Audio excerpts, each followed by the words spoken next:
Listen to me, many of you right now, life's got you up against the rope, and you got to do me a favor. Like, you can't give up. You can't give in. Pain is temporary. Pain is your friend. Pain is going to take you to the next level.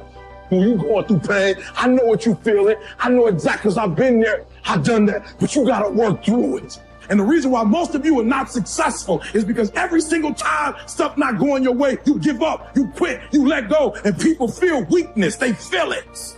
You can feel when somebody's not committed. It's hard to defend yourself when the murmuring of the voice of accusation is stronger on the inside than the voice of all the critics on the outside. Guilt is not just about what others are saying about you. It is what you are saying about yourself. Who is renting space in your mind? Who are you giving your thought life access to? I mean, why in the world would we be talking about what we might be thinking about?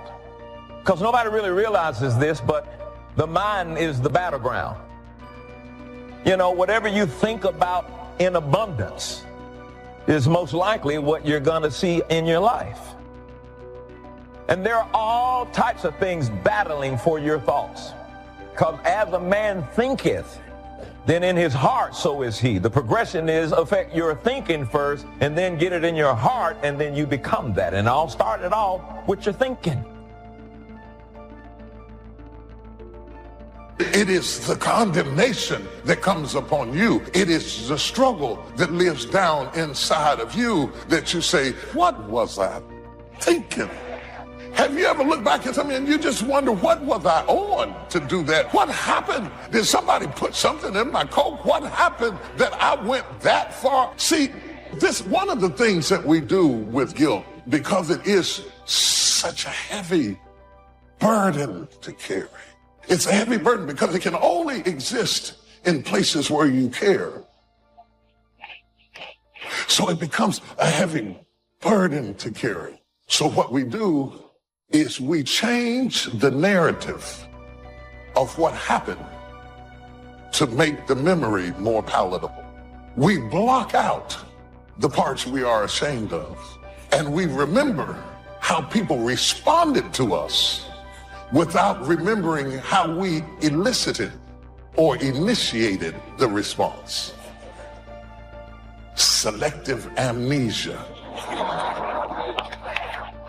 And so this story that we tell ourselves about what happened causes a certain toxicity to the soul that stops us from getting what God would give us, because God will only fall on truth. And you have told yourself a lie so long that you can't be delivered because you can't admit the truth. You're in fear. Well, what you're thinking about. You're angry, then what you're thinking about. You're depressed. Well, what you're thinking about. Peace or worry can be a result of what you've been thinking about, what you've been giving your attention to, what you've been considering. You are what you think. So you start the day off as this grateful creature, this grateful soul, this grateful person. You start your day off as grateful. And it just spirals throughout your day, and it puts you in a great mood. Try it.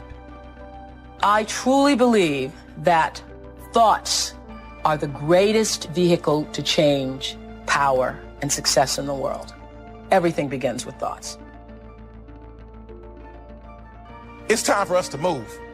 So get your joy, get your smile, and pack your bags, because we're leaving depression, we're leaving the fear, we're leaving sadness and the questions, and we're stepping into the fullness of who we were called to be. What happened earlier this week? And it only took 15 minutes, but you can't get it out of your thought life, and it's shaping you. It's messing up your access to wisdom, and it's hindering your happiness and your joy, and you can't live the life that God wants you to live because you're occupied with the last thing that you've been thinking about. And it's become abundant in your mindset. And your mindset determines really where you're going to go. And you got to be careful, and it's a real thin line between what you're going through emotionally and what's happening spiritually. And sometimes you're thinking something wrong between you and God, and it's just an emotional mindset that's been created by how much attention you've given a thing. You're still making progress, but you might not feel like it because you've given attention to that other thing. You still heal, but you might not feel like it because you've given too much attention to the negative part of it. The one way to coach your mind from depression is with gratitude. Just start writing down everything you have to be grateful for. Whatever it is. Your health, you can walk, you have a car, may not be the one you want. I ate today. I have a place to live. I got a friend that I can call and share my troubles with. And just be real detailed with it. You would be stunned how long you'll be writing. Now, let me tell you what happens.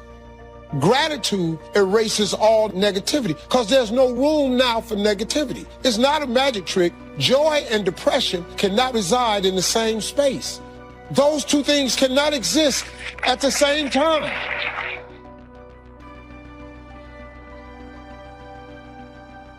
Say thank you for grace.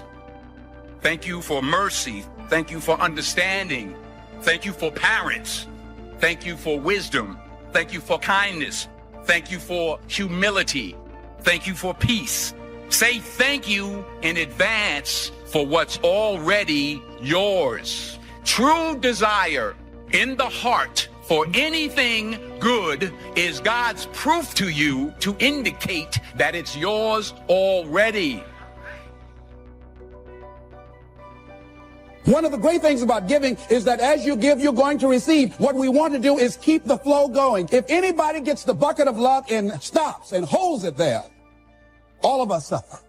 They've short-circuited the flow.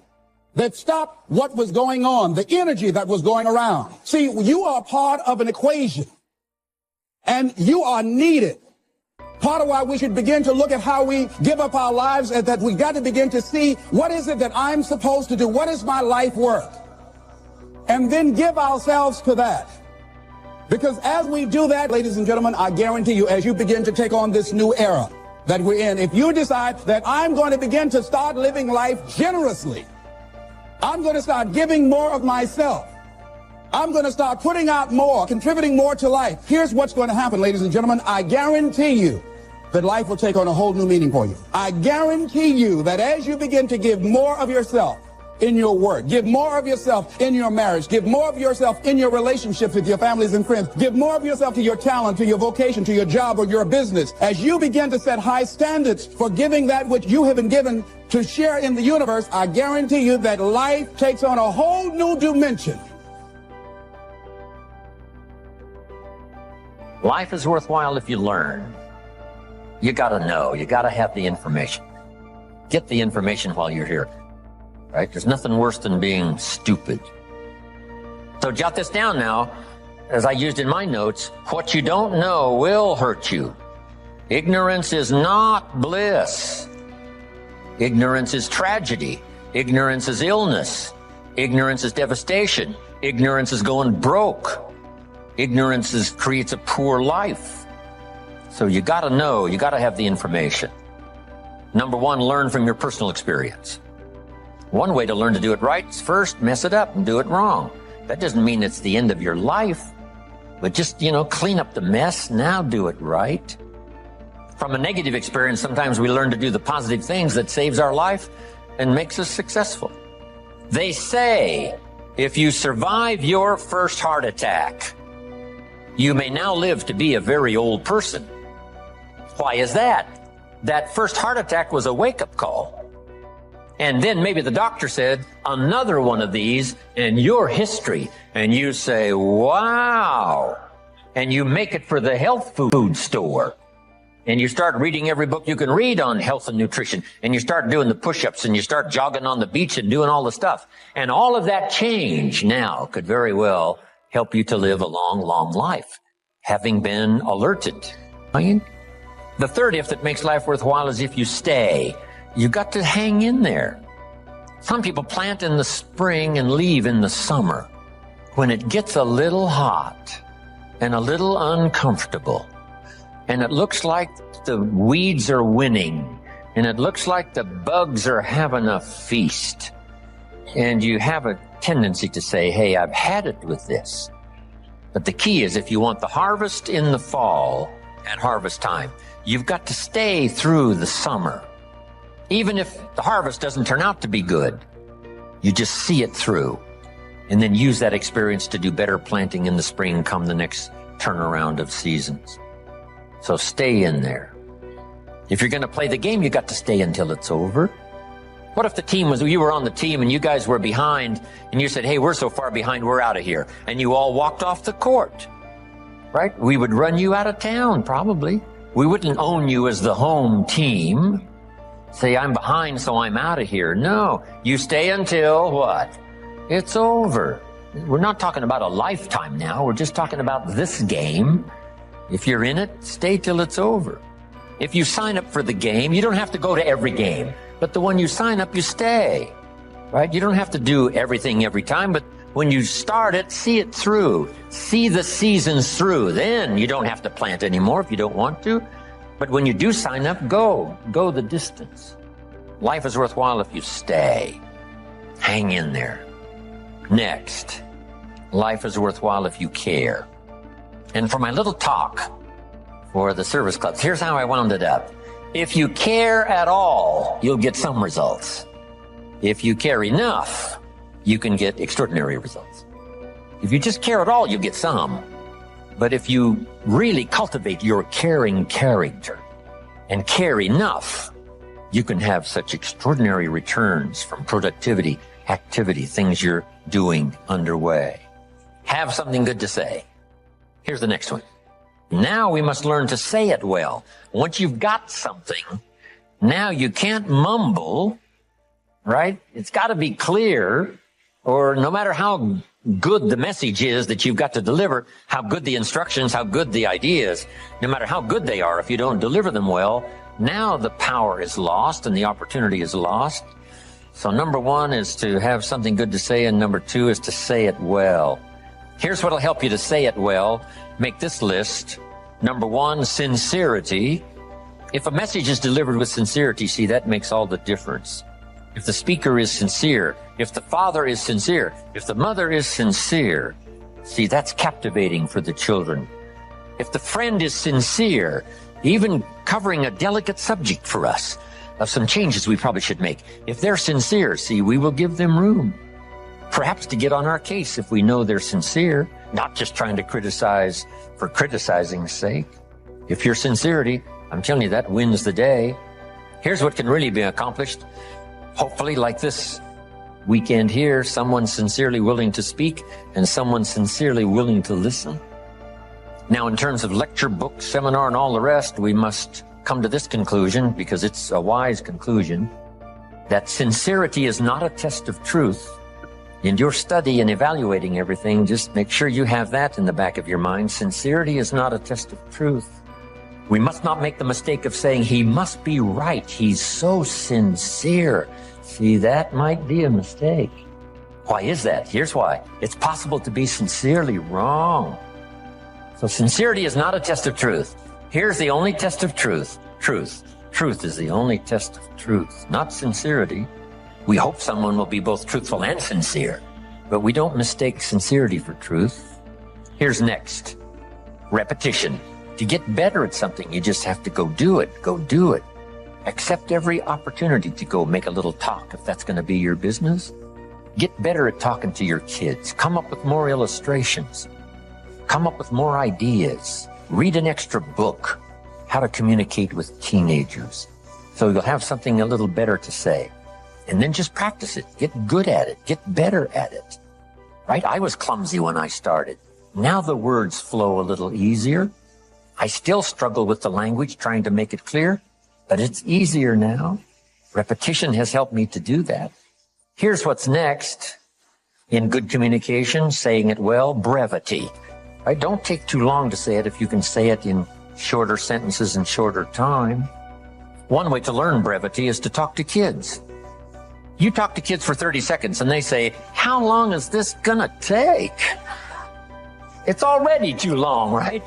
30 seconds. I mean, they got games to play and things to do. They can't hang around for, an hour's discourse. So talk to kids. It helps you to make it more brief.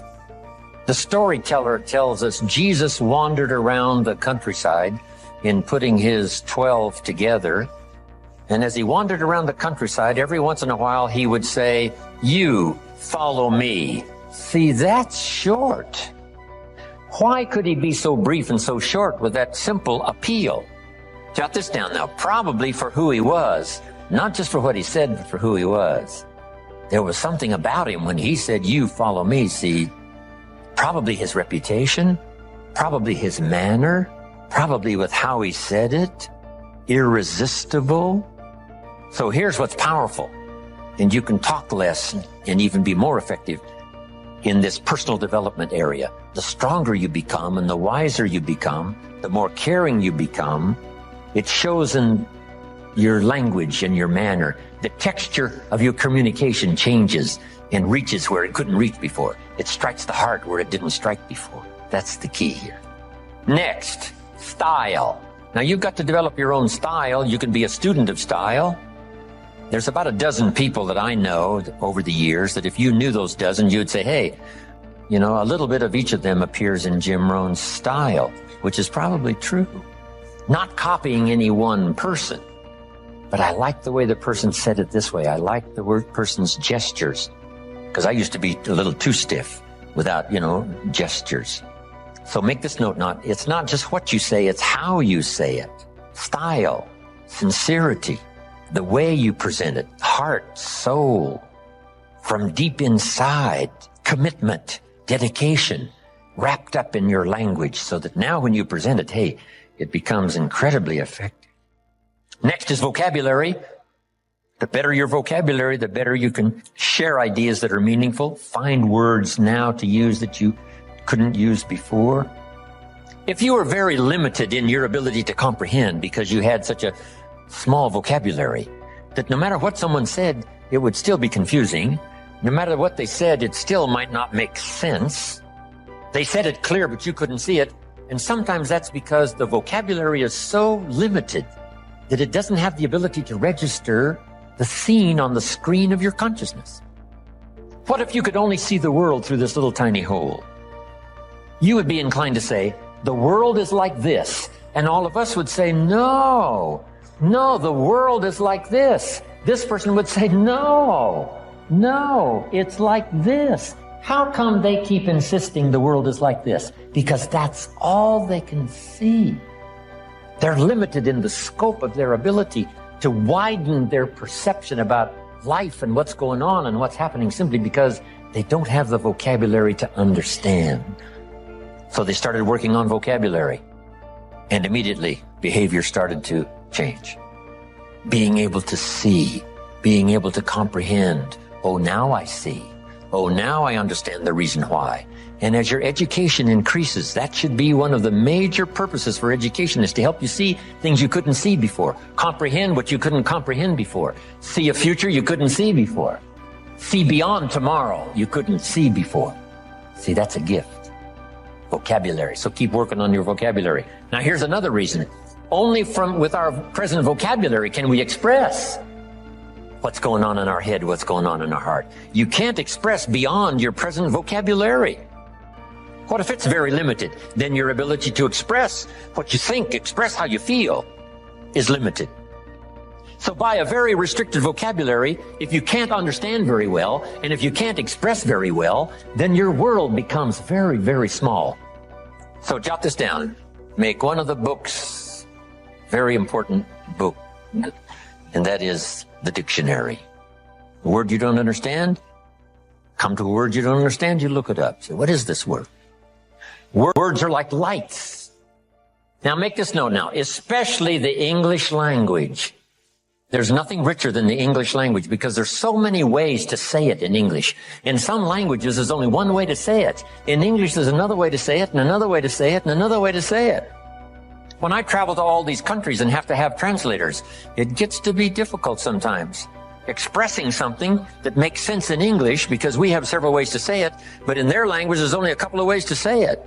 So the translator has a tough job. So you have to learn how to present, how to do the stuff.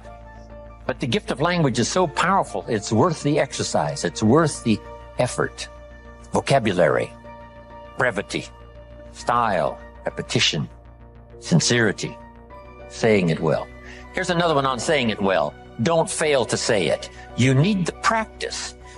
Practice everywhere. If you're going to give someone a gift and send a little card, practice making this little card something they'll keep and remember for the rest of their lives.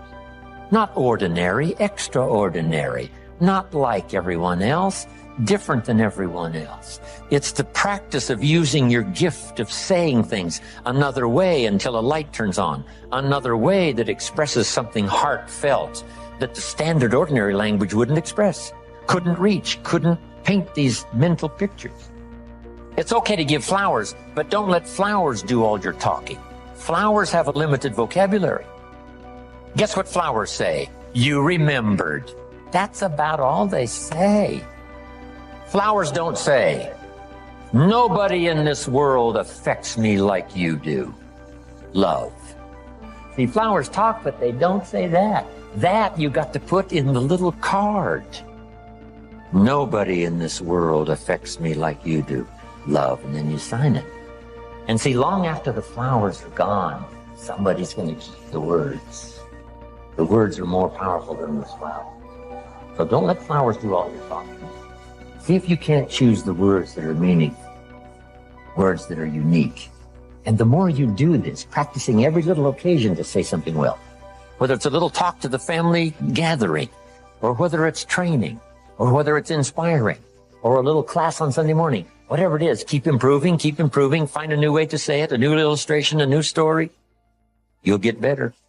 The gift will belong to you, and the effect could be electrifying. Don't fail to say it. Here's an expression we've heard. Words are no substitute for action. That's true. Let me give you another one. Action is no substitute for words.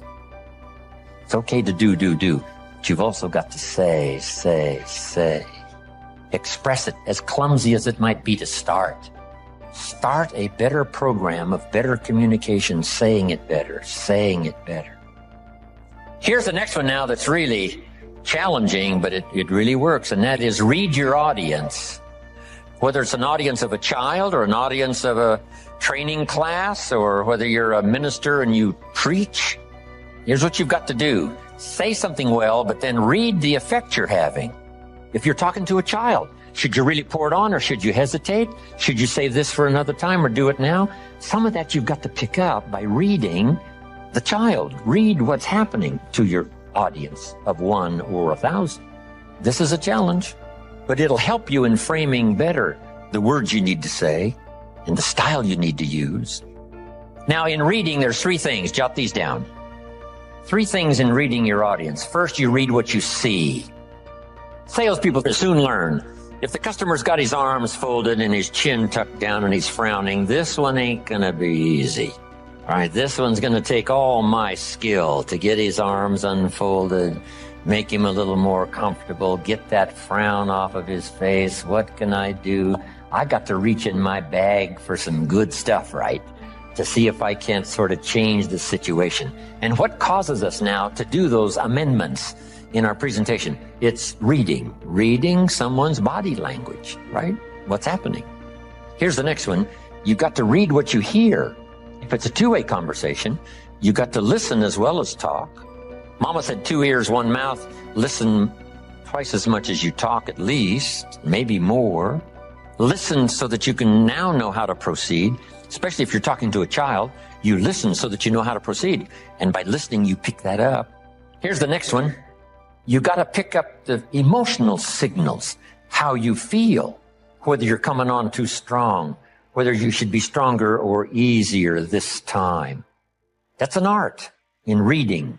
First, what you see. Second, what you hear. Third, read how you feel. Now, this is where women really have it made, being able to feel, sense. And they pick it up. Men can learn better on how to pick up these emotional signals, but women seem to have it. Because there's no use going on and on. If the signal should have told you, wow, this is not the time, this is too strong, picking up not only what you see and what you hear, but what you feel. Now, here's the last one. To achieve good communication, something good to say, saying it well, reading your audience. Here's the last one. Intensity. Intensity is the emotional part of communication. Communication is both words and emotion. Here's what's really powerful. Words loaded with emotion. See, that's what's unbelievably powerful. It can move nations. It can help people change directions. It can establish an ideology, for good or for bad. Look at Hitler and his ability to preach. Look at Stalin, his ability to preach. Lenin, as wrong as they were, they believed it with all of their heart. Disastrous results, but they put everything they had into it. The emotional content was unbelievable, powerful. Yes, in an evil direction, but it can also be used for a good direction. This intensity, strength, power, emotion. Now here's the craft. And conversation is a craft. Don't get lazy in learning this craft, because it'll serve you so well at home. It'll serve you so well in the marketplace. It'll serve you so well in your career and making your fortune. This craft of communication. Here's the combination. Well-chosen words mixed with measured emotion. Not only do the words have to be well-chosen, the emotion has to be well-measured. You have the right and the power within yourself to choose the direction you want to go. But in the process of making that choice, understand that God is sovereign, and when everything is said and done, he will have his way. You're still alive, so therefore God is not done with you. You're still here. God has a plan for your life. Everything you're going through is preparing you for what you ask God for. You just got to quit tripping while you're in the process, because the process is necessary. You may not see it now, but when he gets you on the other side of it, you're going to see exactly why it went that way, and you're going to be okay with it. Pull yourself together and quit tripping, because you're in the process. God is processing you. He ain't through with you. If he was through with you, you would not wake up in the morning. He gonna fix it. You can never shine trying to sit on someone else's sun. You can never figure out who you are if you're consumed in everything that everybody else is and what they're doing and the moves that they're making. There is a saying that you have to fake it until you make it. Most of y'all have been faking it for so long, you're never gonna make it. Most of y'all have been faking it so long, you now believe your own tricks. Most of y'all have been living a lie for so long that you believe your own lies, because you're trying to chase someone else's life, all while ignoring your own life and your own path, all while ignoring what God has in mind for you. There's something in you, in your heart of hearts, that said, I'm not going to let anybody pull my strings. It said, I'm going to control my own personal economy. It said, I've got a dream I want to achieve. That said, I am the captain of my ship. That said, I'm going to control my destiny. And whatever it takes, I'm willing to do the work. In the morning, devour something. Throw your whole self at something. You'll never know what you can do and what you can be until you throw your whole self at it. Devour it. I mean, devour it. Don't try it. Devour it. Attack it. Attack it like you're going to kill it. Devour the prey. And in the evening, you divide the spoils. We have it backwards today. We want to divide the spoils in the morning. So we're blinging when we ought to be devouring. See, don't worry about whose name you wear when you're young. Worry about your name. What is the vision for your life? What are the ideas and the dreams for your life? What are you supposed to be doing? Who are you? What are your gifts and talents? What is your ultimate destiny and your goals? God will never give you something somebody else is supposed to have. There is an old person down inside of you that's dependent on you to be smart. It's the person you're going to be 30, 40 years from now. Do not disappoint that person by being foolish through the strongest years of your life. And then when your back is out and your knees are swollen and you can't move around, now you're out there going to get your grind on now? When I'm in a storm, I'm trying to gain control. But God's message to all of us whenever we feel like we are in a storm is not to keep control, but to keep courage. You keep courage and God will take control. He's going to get you through this storm. You just got to keep courage. If you get too tightly zoomed into this one scene or this one moment or this one struggle or this one issue, you're going to miss the bigger picture. God knows where to put you. He knows what he put in you. And he knows what he wants to do through you. How do you keep the faith? How do you keep your head above water? How do you march against the tide? How do you stand up when everybody around you seems to be falling down? How do you keep firm and solid footing when everything underneath you seems to be slipping away? How do you keep the faith? You've got to be born again. And when you're born again, there are some things you just have to take. Just some things you have to stand up under. There's just some fights you're going to have. Here's what leadership is. The challenge to be more than mediocre. The challenge to step up to a new level, a new dimension. And here's what this new dimension has. Opportunity and responsibility. But who wouldn't want the responsibility along with the opportunity if it builds an extraordinary life? You wouldn't want it any other way. The refinement of leadership. Make this list. Learn to be strong, but not rude. Some people mistake rudeness for strength. Rudeness we don't need. Strength we do need. Here's the next one. Learn to be bold, but not a bully. We need to boldly seize the day, boldly seize the opportunity, boldly seize the chance. But we don't need bullies. We don't need anybody to push anybody around. There's a whole new level of leadership. A new method of leadership. Here's what it is. Leadership by invitation. Not leadership by threat. Not leadership by intimidation. That now shows the weakness of the leader. That now shows ego at work instead of skills. But it's leadership by invitation. Invite somebody to a better way of doing things. Here's what else it's called. Leadership by inspiration. Inspiring somebody to make the necessary changes to move up or to get the job done. As leaders, we inspire. As leaders, we entice. As leaders, we invite, entice, inspire. Not threaten. New kind of leadership. Be bold, but not a bully. Next, be kind, but not weak. Some people mistake weakness for kindness. And it's a great mistake. Kindness isn't weak. Kindness is a certain unusual strength. But don't say, I must be weak in order to be kind. The answer is no. Sometimes you have to be unusually strong to be kind. Somebody coined the expression, tough love. Love that really tells the truth and levels, sometimes with a broken heart, but whatever has to be said, has to be said. Kind but not weak. Here's another one that's excellent. Be thoughtful but not lazy. We need to give thought, but we also need to take action. Only quality people. As you think about your goals and dreams, this is not for everybody. You want to build an organization with only quality people. Not people who need more, but people who want more. You want to surround yourself with people that are hungry.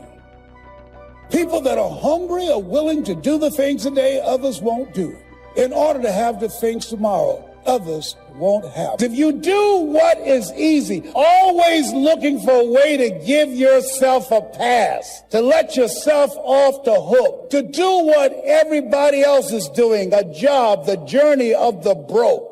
If you do what is easy, your life will be hard.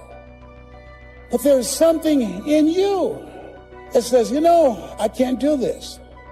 I can't do this anymore.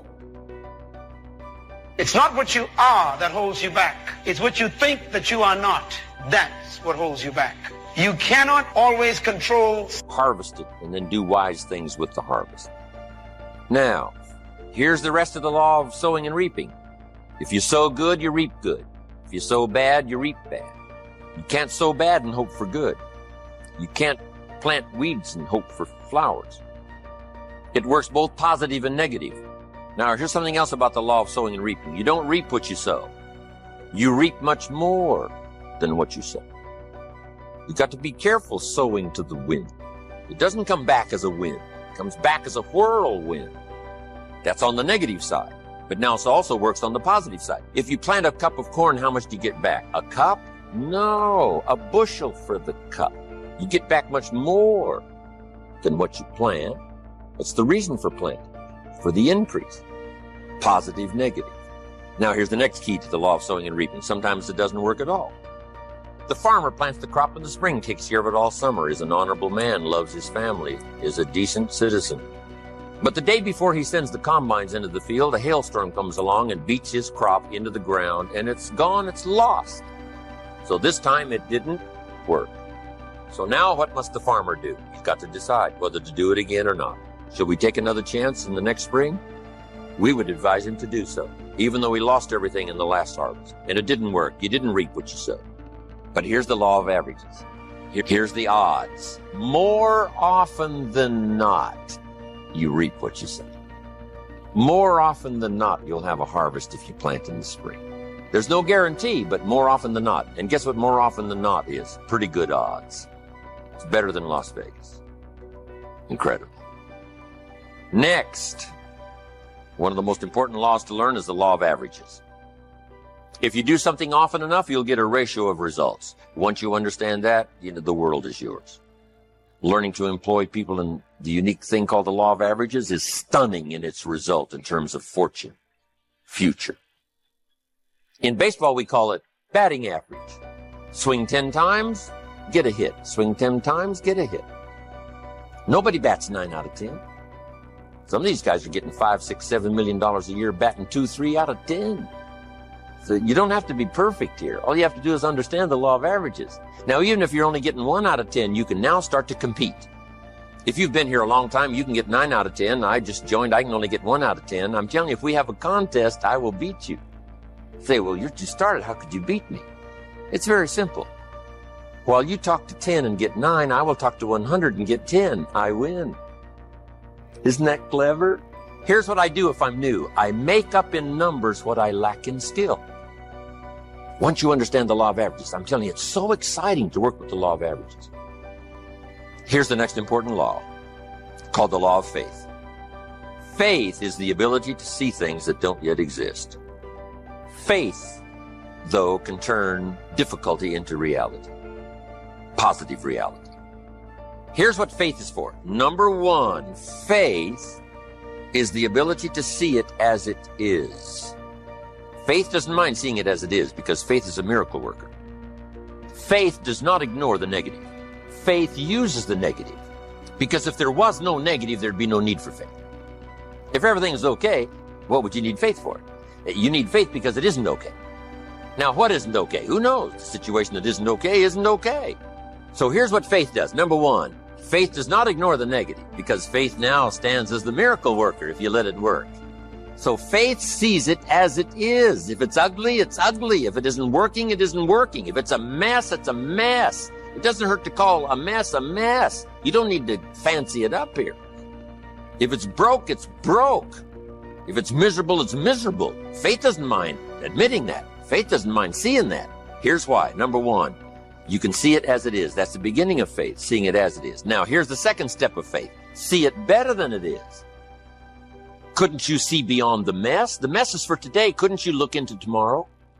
The answer is yes, I guess I could look into tomorrow. Humans have this incredible ability to look into tomorrow, to look into next week. Dream the dreams, make the plans, visualize, use your imagination, see it better than it is. Now here's the third step that turns faith into reality. Make it better than it is. Faith now must be invested in the muscle. But if you invest faith now in the action, You can take any situation and make it better than it is. Next, in the beginning of faith, seeing it as it is. Don't see it worse than it is. Don't blow it out of proportion. Some people have this tendency to blow it all out of proportion and say, well, it can't be that bad. If it's this bad, that's how bad it is. You don't need to multiply how bad it is by 10. Just as it is. That's the deal. As it is. Don't see it worse than it is. Now here's the next. Don't see it for more than it can become. There's a thin line between faith and folly. Yes, it's possible to see yourself as a millionaire, but not overnight. Somebody says, well, yes, I see that. Don't see it for more than it can become in a reasonable period of time. Yes, if it dropped out of the sky overnight, but that's not likely. But it's still possible to be a millionaire. It's still possible to be rich and wealthy, given a certain amount of time working with the law of averages and all the rest of the stuff we've talked about today. So don't see it for more than it can become so that you move into folly instead of faith. Plenty is possible without being foolish. Now here's the next one. Give yourself a chance to understand that it could be far more in the future than what you can first see. Take the first step of what you can see, but give yourself a chance to be able to see it for more than what you first see. On a foggy night, if all you can see is 100 feet, here's what you do. Walk that first 100 feet, now you can see another 100 feet. You can't see the 200 feet. But if you can see 100 feet, you walk the first 100 feet, now you can see another 100 feet. So I'm asking you to take the early steps of faith. Whatever you can see it possible to become, start believing that. Have faith for that. And I'm telling you, as that starts to exercise, you'll be able to see it for more and for more and for more. The possibilities will start to increase in your own imagination.